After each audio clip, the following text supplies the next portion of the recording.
They say if you want to know how your story ends, you shouldn't look for the author, but what if the author finds you instead? I stumbled across The Knight's Mirror on a random podcast app, a show with no ratings, no description, and only one episode available every night at 3 a.m. sharp. Last week, curiosity won out over common sense. I put in my earbuds, expecting weird fiction, but instead I heard my own voice, describing the text I just sent to my ex, word for word.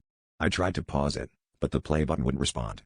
I felt a cold unease, but the podcast kept narrating, my bedroom, my cluttered desk, my hand trembling as I reached for my phone.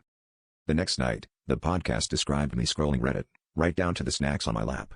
It mimicked my laughter, even the way my stomach twisted when I heard a distant thud in the hallway. He thinks he's alone, the narrator whispered. I locked my bedroom door and told myself it was an elaborate prank.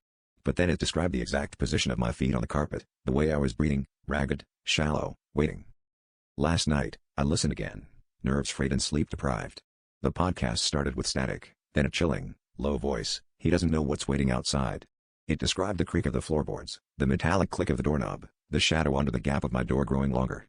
I pressed my back against the headboard, phone clutched in a death grip, but the podcast's narration was perfectly in sync with my every movement. Then it paused, the silence stretching, and I heard heavy footsteps echoing from my hallway, exactly as the podcast described. I yanked out my earbuds, but the voice kept going, now coming from my phone speaker even though the app was closed. He listens, but he never learns, it rasped. The footsteps stopped right outside my door. I stared at the screen as a new episode auto-downloaded, titled with tomorrow's date, and labeled, The Final Entry. My battery drained to zero as the door handle began to turn, and I realized the episode was still recording, capturing the last, terrified gasp of its listener.